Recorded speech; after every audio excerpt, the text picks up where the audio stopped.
अच्छा बहुत पानी भी होता है। ठीक है, ये है झील। फिर आएगा तालाब। तालाब अपने अलग अलग गाँव में भी तालाब होते हैं।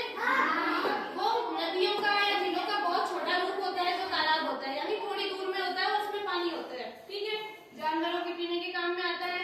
कुछ लोग ऐसे होते हैं जैसे अभी हमें घर पर पानी मिल जाता है, लेकिन पहले क्या करते थे, हमारी मम्मी हमारी दादी वो सब लेके आते थे तालाबों से पानी, है ना, घर पे बाल्टियां घड़े भर भर के।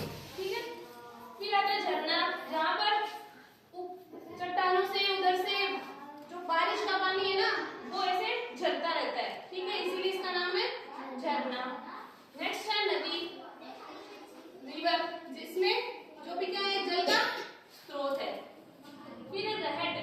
रहट का क्या मतलब है, पहले क्या होता था, जो कुएं होते थे उनसे डायरेक्ट पानी नहीं निकाल सकते, क्योंकि अगर बहुत नीचे पानी है तो उनमें से नहीं निकाल सकते। तो ये जो बेल है ना, इन बेलों को इस चक्कर से ऐसे बांधते थे।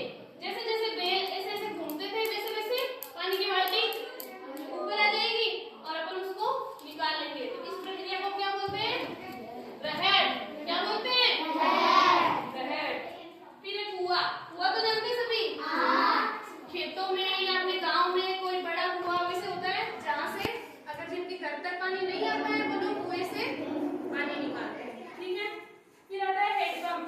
हैंडपंप तो देखा है गांव में सबने, घर पे भी अपना जो घर पे छोटा जो होद होता है ना उसके भी अपन हैंडपंप लगाते हैं ताकि उसको ऐसे दबा दबा के अपन निकाल सके, बाल्टियों से नहीं निकालना पड़े। इसको क्या बोलेंगे, हैंडपंप, यानी हैंडपंप यानी हैंड से पंप करेंगे उसको तो उससे पानी निकलेगा। ठीक है, नेक्स्ट नलकूप। जो आप बोल रहे हो ना घर पे नल आती है, वो नल नहीं, खोलने वाली।